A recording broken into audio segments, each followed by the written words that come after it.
Hi, and welcome to another edition of Newsmakers. I'm Jerry Roberts. It is Friday, July 8th, and our very special guest, I'm pleased to welcome back Mark Z. Barabak, political columnist for the Los Angeles Times, who, even though he looks like a young man compared to me, has been covering things for almost 45 years, 49 of 50 states.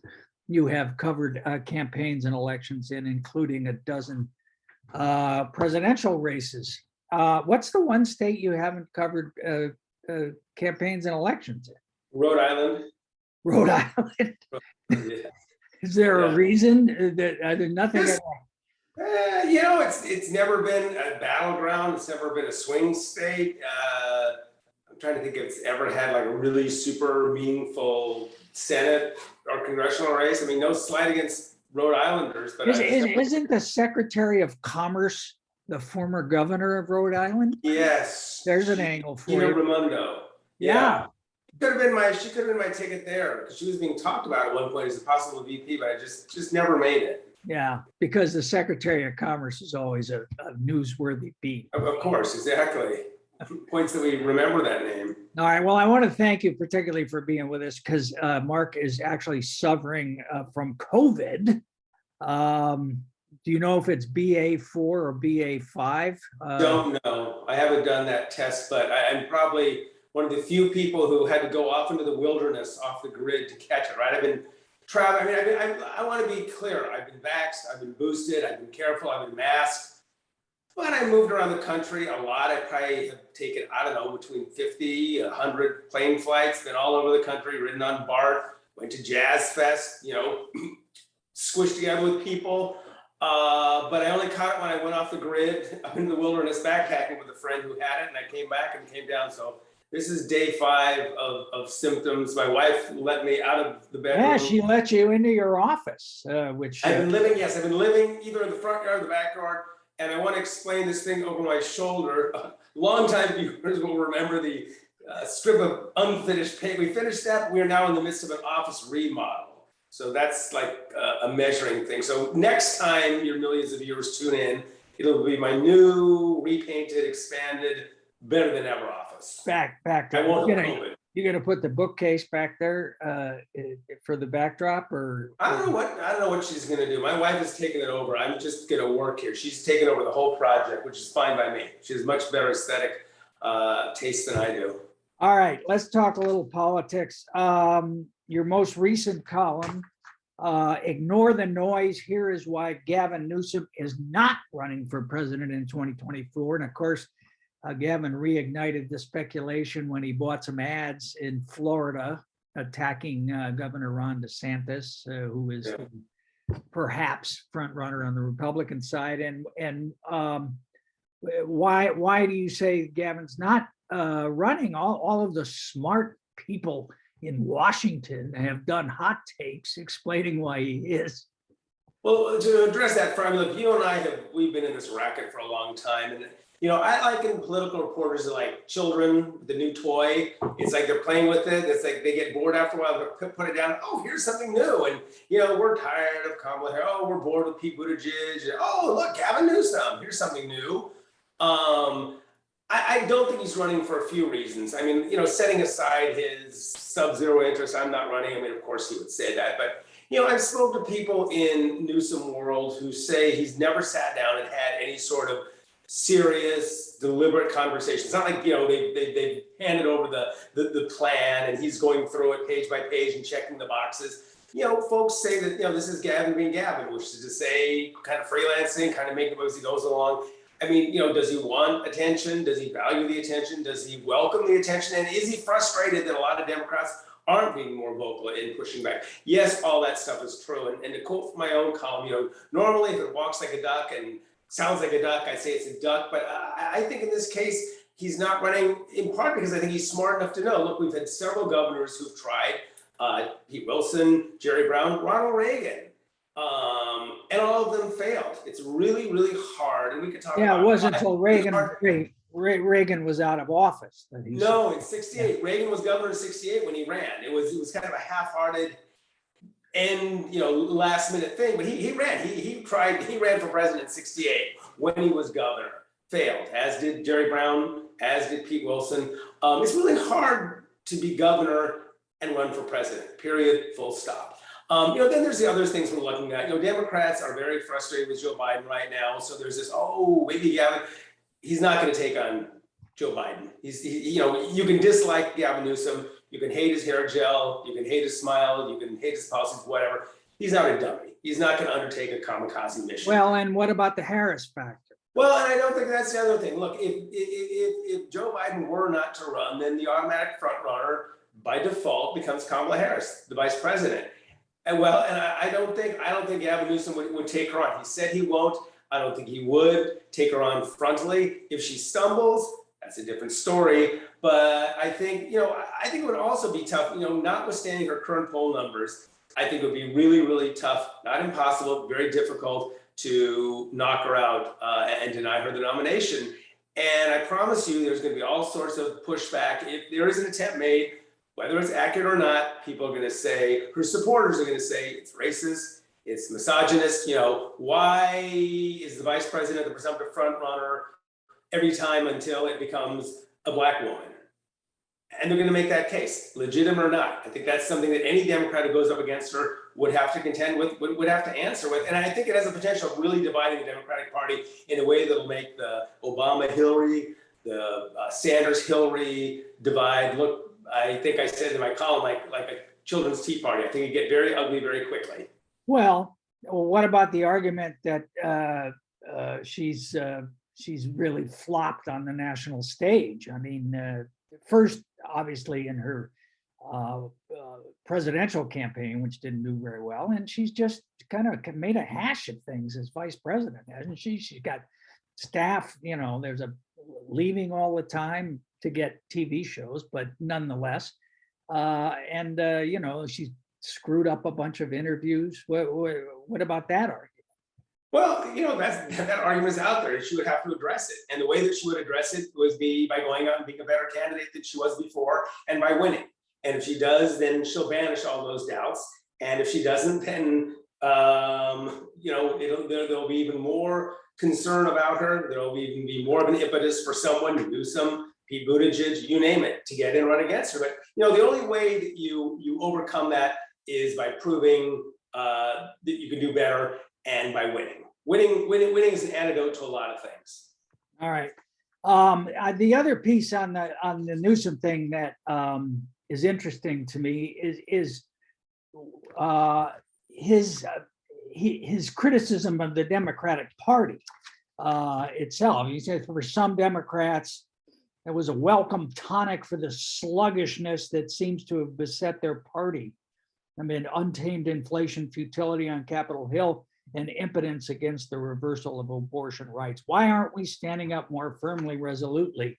I mean, he's really channeling something that is in the Democratic Party right now, which is, that people are very critical of the White House and of Biden. He doesn't seem to have the performative gene that is necessary for politics these days. Yeah, and I'm kind of two minds of this. I mean, look, I get it. People, Democrats and Democratic sympathizers are angry and they're upset, and they want someone to seem similarly angry and similarly upset and give voice to that. So I sort of get that visceral thing. On the other hand, what's Joe Biden supposed to do? He can't snap his fingers and reinstate Roe versus Wade. I mean, there's this incredibly unrealistic expectation. We control the Senate and we're in charge of the House. Well, actually, no. Democrats don't control the Senate. They have nominal control of the Senate. And so there is this unrealistic expectation of what Biden can accomplish. And, sure, I guess he could, shake his fist harder and raise his voice louder, and that might make some people feel better. But if you live in the world of reality and what can get done, I mean, it's funny, someone passed on to me an article last night about, the long Republican march toward overturning Roe v. Wade, which has really been a 50-year plus undertaking. And you have conservatives who are in for the long haul, And you have Democrats who say, oh, well, I'm really upset with Joe Biden, so I'm not going to vote in November. Okay, well, so no wonder the Republicans are eating their lunch. Yeah, yeah.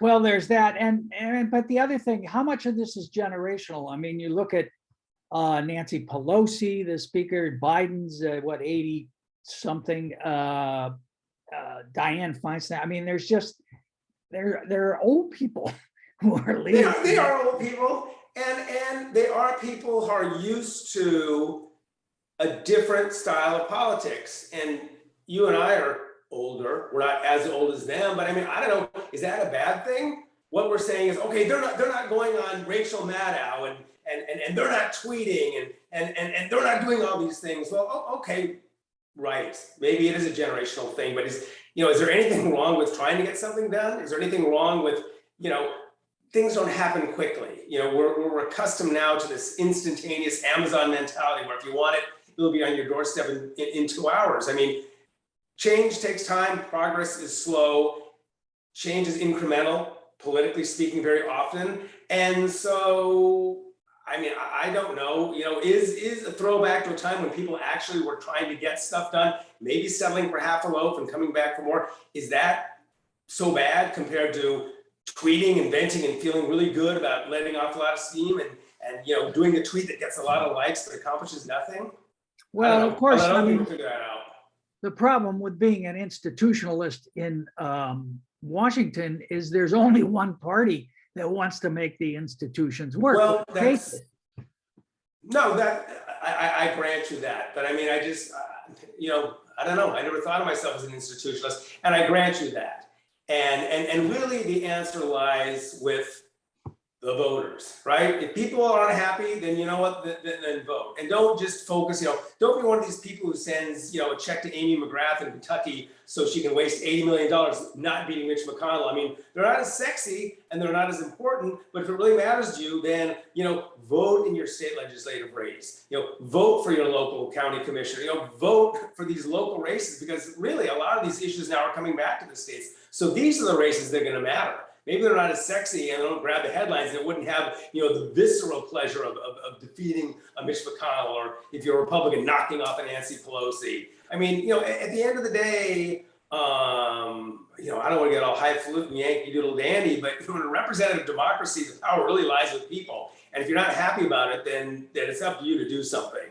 And yes, it's hard. And yes, there is inertia in the system, and there are institutional biases built in that favor incumbents, but none of which can't be overcome.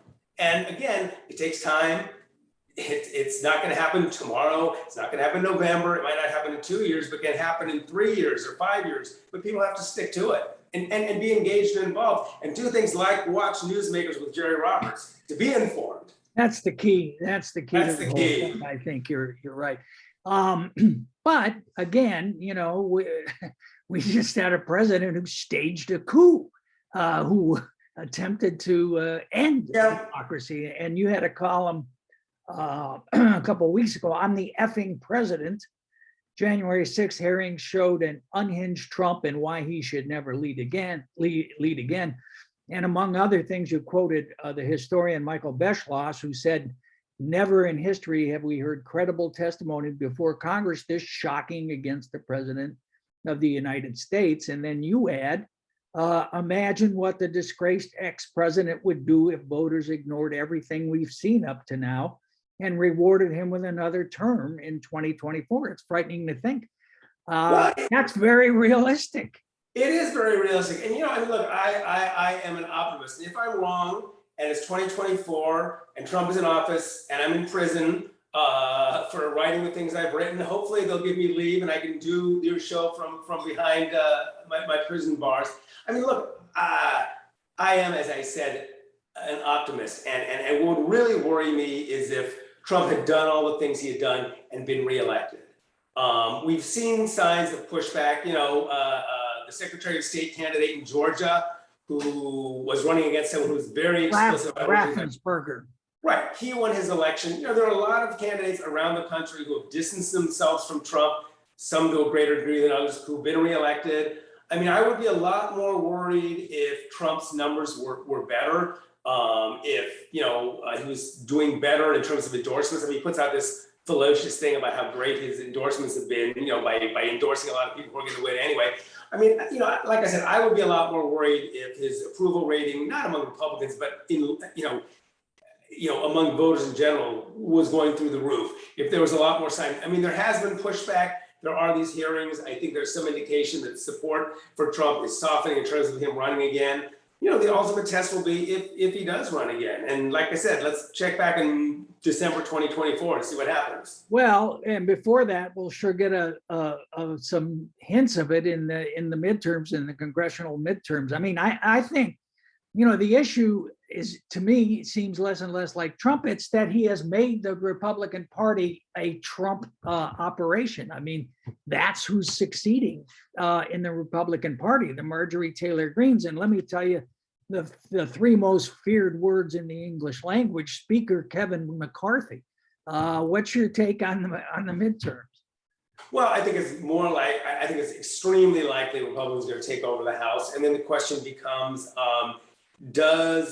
if Kevin McCarthy becomes Speaker, and I'm not 100% convinced that he will, but if he's Speaker, what kind of Republican conference, as they call it, it's the Democratic caucus, the Republican conference, what kind of conference is he going to have? Is it going to be one where there's at least some modicum of ability to get stuff done? Is it going to be something where he's going to have to pander to the Marjorie Taylor Greene wing of the party?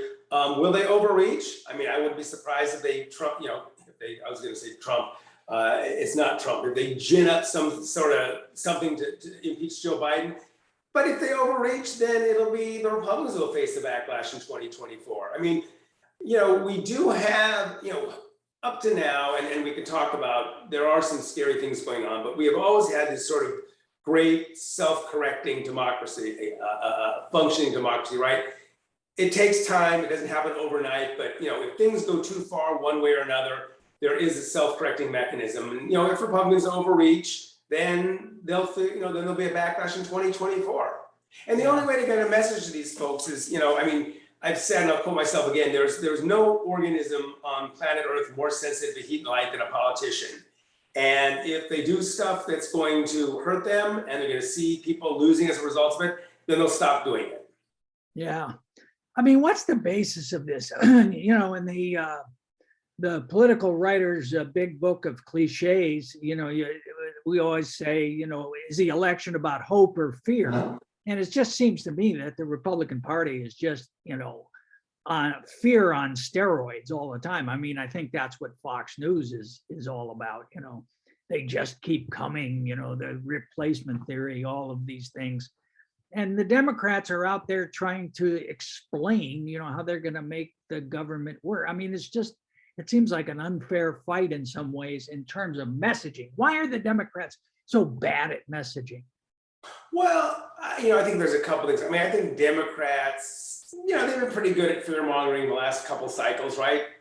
Trump, Trump, and I think they'd like to do that again. I mean, I think to the extent Trump is at the fore, and let's face it, the guy, he's like a moth to the flame. He can't help himself. So the extent he's out there and Democrats can make it about Trump, then that plays to their benefit. I mean, I think what Democrats, I think it comes down to the fact that, Democrats are the party of government. They believe in government.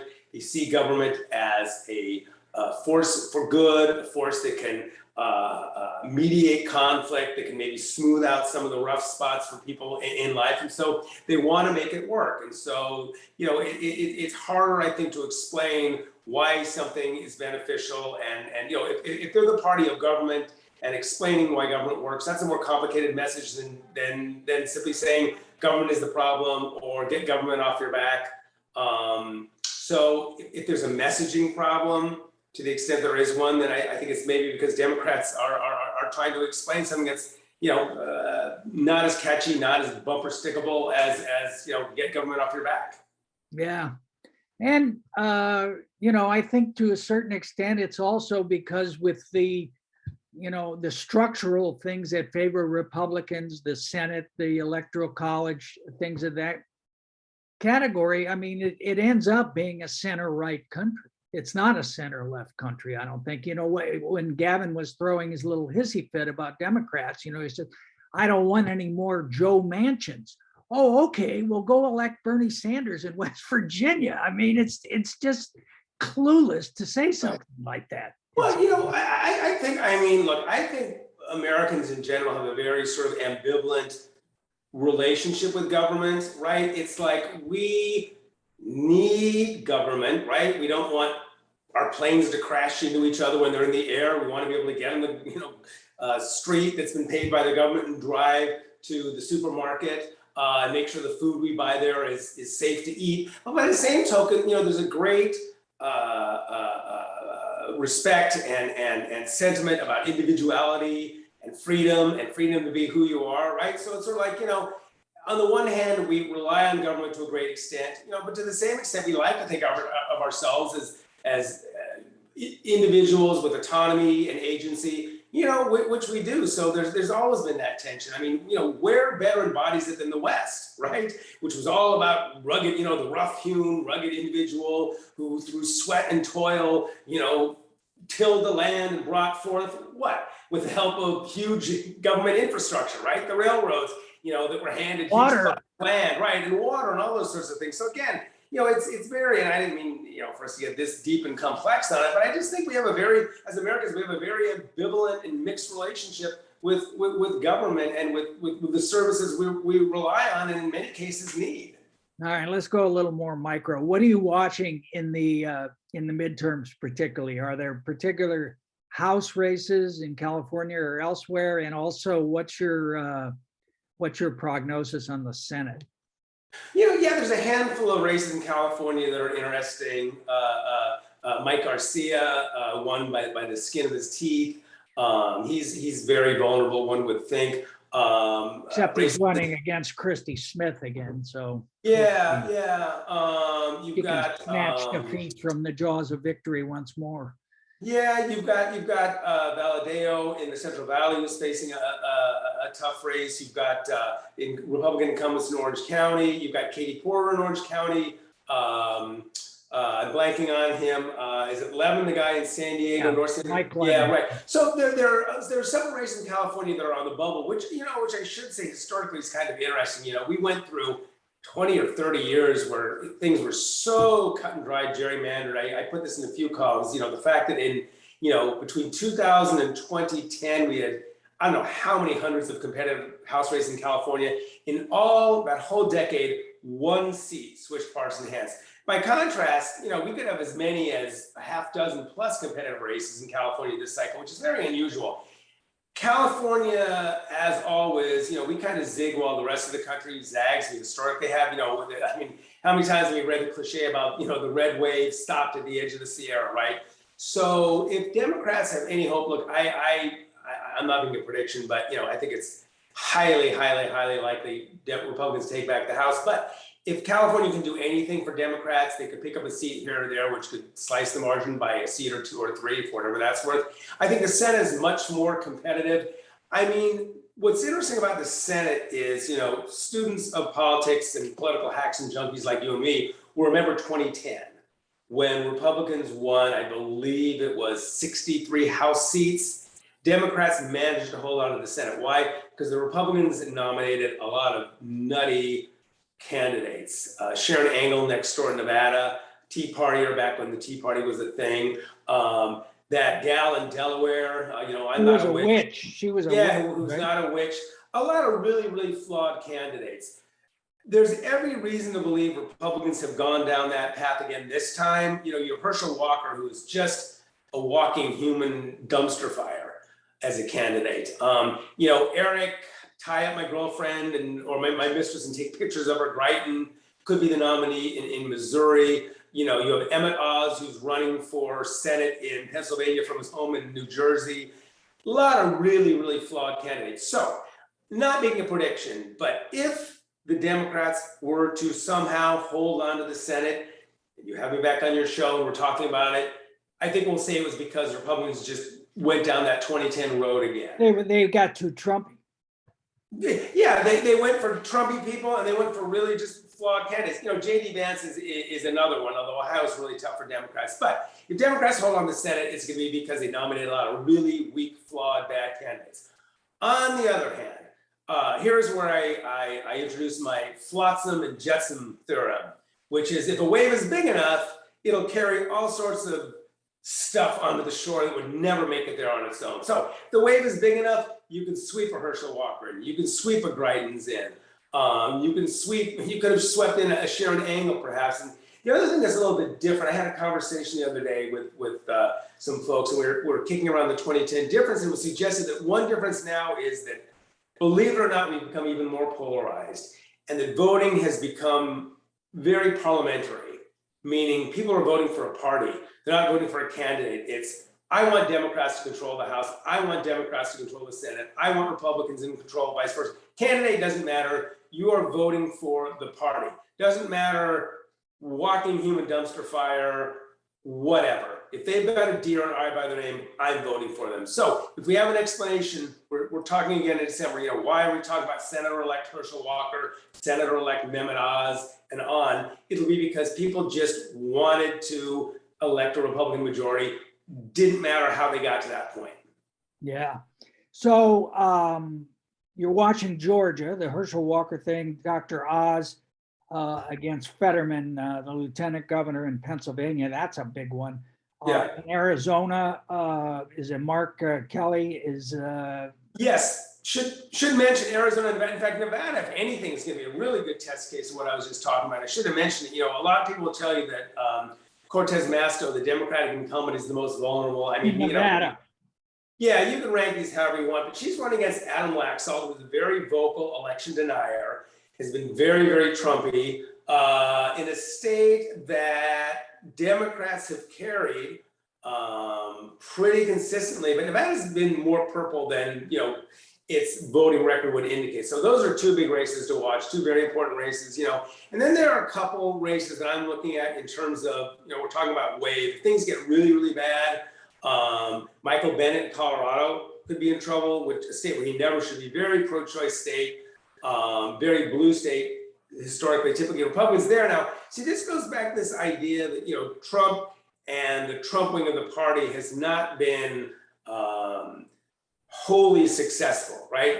There was a Trumpy guy running for Senate. The Republican establishment did not want him because rightfully they saw him as being the weaker candidate. He lost. So Michael Bennet could be in trouble the way he's big enough. Patty Murray in Washington State, which I believe hasn't elected a Democrat since 94 or so, she could possibly be in trouble. So those are sort of your on the bubble races to watch. Yeah. Okay. The other thing I just want to back up when you were talking about competitive congressional races in California, which is a relatively new thing.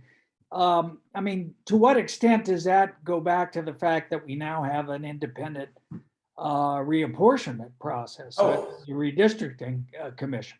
That's everything. That's everything. The Republicans and the Democrats, I forget which cycle it would have been. Maybe it was the 2010, but they had this handshake deal where basically they said, we'll protect our Democrats, you can protect your Republicans. It's everything.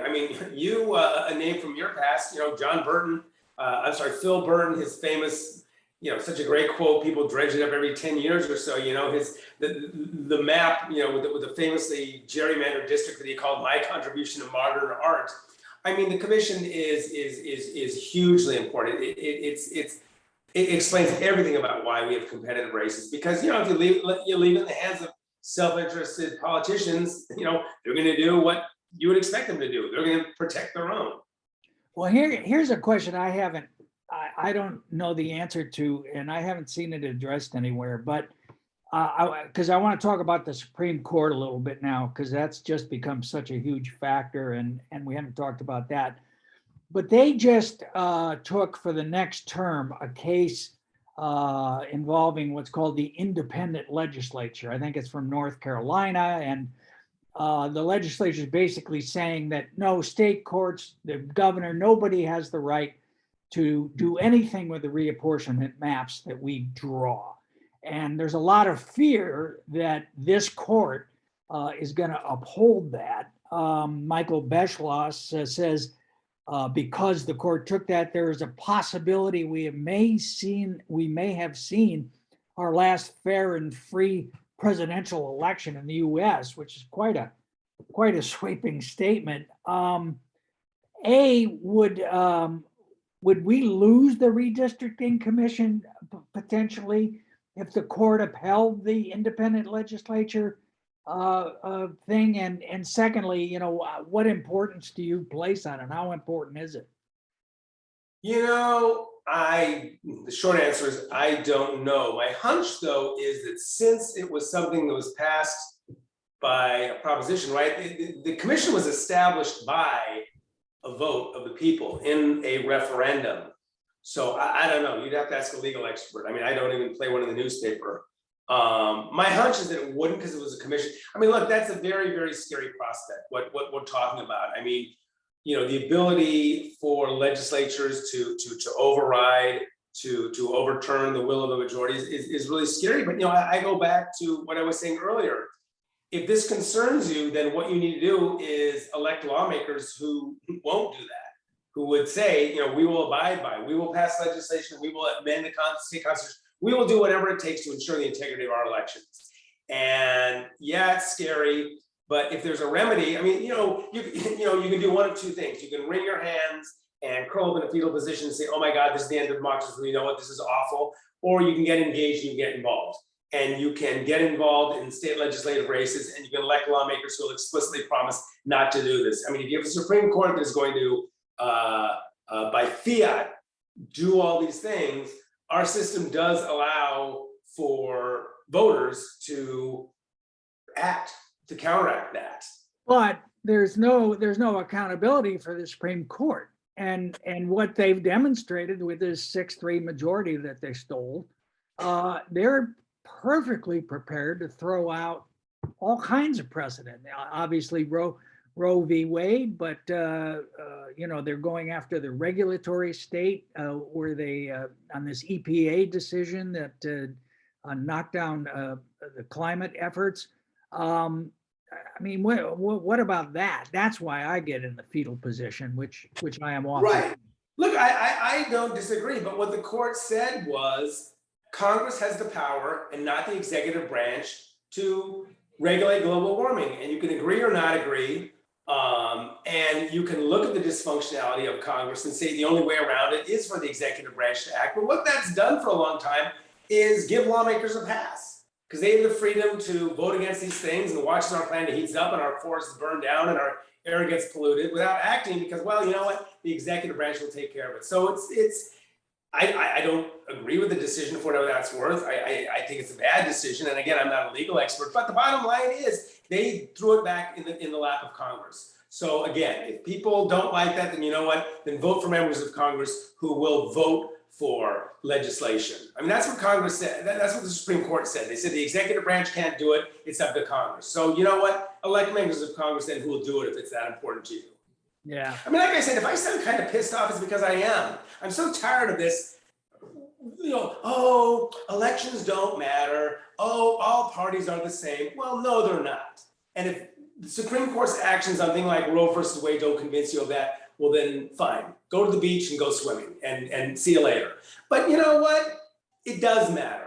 And if you care enough, then get involved, okay? Take some time to educate yourself. Take your time to vote. And I'm sympathetic to people who are working 2 or 3 or whatever jobs. But you know what? Take a little bit of time. And for most people who aren't working 2 or 3 jobs, then you know what? Put down TikTok for 20 minutes and inform yourself and get involved and do something. If you care that much, then do something. Get involved.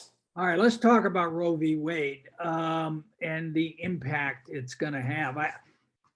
One thing is, and I think Biden has really been criticized on this, is the White House appeared to be caught flat-footed that they did this, even though the draft opinion was out there for 6 or 8 weeks. Everybody knew it was coming, and it took them like 3 days to say anything about it. I mean, to what extent will Roe v. Wade gin up some energy in the Democratic base? All the energy seems to be on the Republican side for the midterms.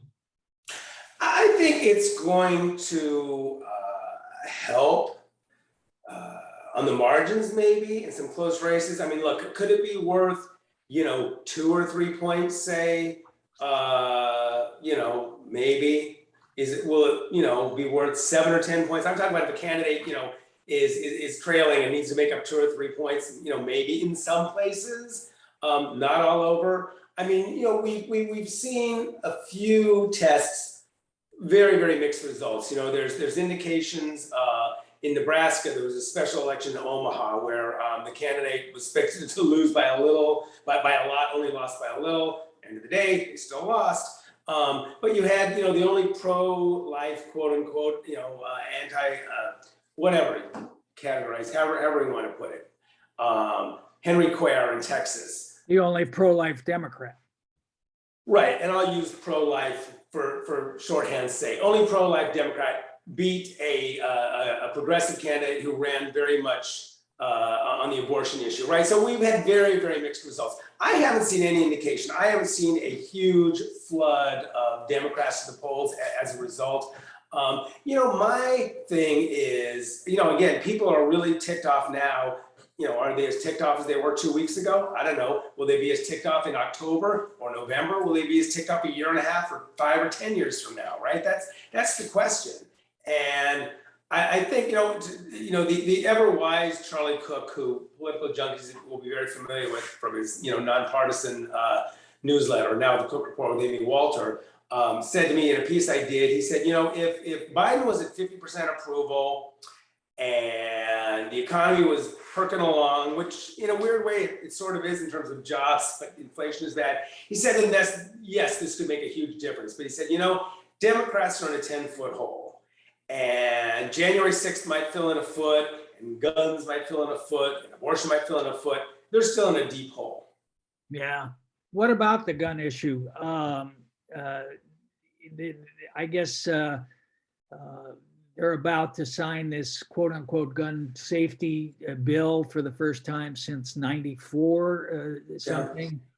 It seems to me this was a smart play by Mitch McConnell and the Republicans because it kind of, offset or can offset some of the biggest criticism by the Democrats that the Republicans are the ones blocking it. And they say, what do you mean? We just passed this terrific. Yeah, it could. On the other hand, when people are getting murdered at a 4th of July parade, are people saying, oh, well, the Republicans passed legislation, so, okay, it's fine. I mean, I don't think the pressure for gun more expand. Look, I'm of the take what you can get, come back for more school. So I think it's a good thing they did that. I don't think it's remotely near enough what they should do. I think it's a start. And I think Democrats, and I think there is still the desire out there for stricter gun controls and legislation that goes beyond that. So again, at the risk of sounding like, I was going to say a broken record, I don't think people know what I'm talking about, a skip CD or a streaming service that cuts in and out and repeats itself. If you want gun legislation, then vote for people who are going to bring about gun legislation. That's the solution. All right. Speaking of people who are for gun legislation, we just got a couple minutes left, but I want to ask you about two very prominent California politicians, Nancy Pelosi and Dianne Feinstein. Pelosi famously got in this beef with the bishop up there about whether she could take communion or not. Yeah. Because of her views on abortion. And I thought it was the ultimate Pelosi move to then go get the Pope to give her. Yeah, talk about dunking on somebody, yeah. Is this her last term, do you think? I think so. I mean, look, I don't think, even if by some miracle Democrats were to win, maintain control of the House, I think there's a strong desire for new leadership, for fresh leadership, for younger leadership. People have tremendous respect for Nancy Pelosi, but I think they feel that it's time for her to move on. I don't think we're going to come to that scenario. I do think Republicans are going to take control. I can't see Nancy Pelosi going back to serving the minority. I did that interview with her back in 2018, where she's got a lot of other things to do, books to read, grandchildren to love. The question is, what will happen with her successor? Will she try and hand the seat off to the extent that sort of thing is possible to her daughter, Christine? Or will there be, and as you and I both know, politics in San Francisco, like, the knife fight in a phone booth. That'll be a real interesting race, whatever happens. Well, it could be, because of course she was elected in a special election originally, and which we covered, and anointed by the establishment. So, maybe history repeats itself. And then what about Senator Feinstein?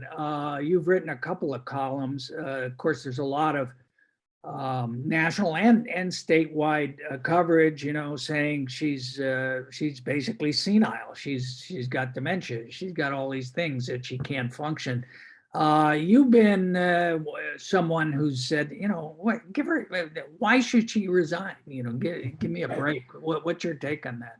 Well, there's a lot of reasons. First of all, I think there's something really off-putting about one person, Gavin Newsom, picking 2 senators for 40 million Californians. I think, and I have said, if Dianne Feinstein shows impairments such as that she cannot function in her job, absolutely, she should resign right now. But as long as she can function in the way she has been functioning, she has good days, she has bad days. I don't think, like I said, I think, bottom line, I think good enough is good enough.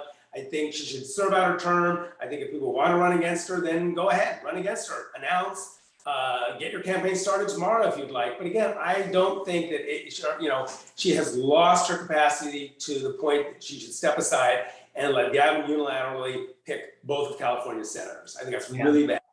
Yeah. Well, and also, just knowing her, there's no way she's going to resign. I don't. No. That's just not in the cards. No. I absolutely can't see that. And I think, like I said, I think she should. If she can't function, she should.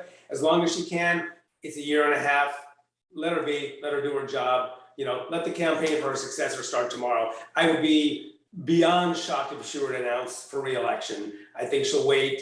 Maybe, after the midterm. I don't know if it'll be December. I don't know if it'll be next spring. I think it'll be enough time for whoever wants to succeed her to begin mounting a campaign. I would expect a decision very soon after the midterm, spring of next year at the latest, saying, you know what, this is going to be my last term. And, then the fun starts.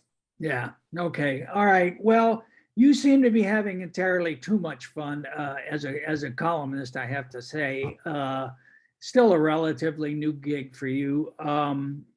And you're, of course, and to the surprise of no one who knows you, extremely prolific and churning this stuff out. What's your next? What are you looking at next once you get out of prison there and at home? I don't know. I'm kind of poking around. I am actually going to take a trip to see daughter number 2. I do this by birth order, not preference, in Denver, and I'm probably going to try and hook up with Michael Bennett's people and write something about that, some of what we talked about. But, I'm just kind of taking it as it comes. We'll see what, the January 6th hearings have been quite interesting and revelatory. I try and write to some extent off the news, to be topical. So we'll just see what happens and when and if Mrs. Z lets me out of my COVID jail. Yeah, going to Colorado to visit your daughter and covering Michael Bennett. That's an old Larry Liebert play. You sleep in the living room of your relatives.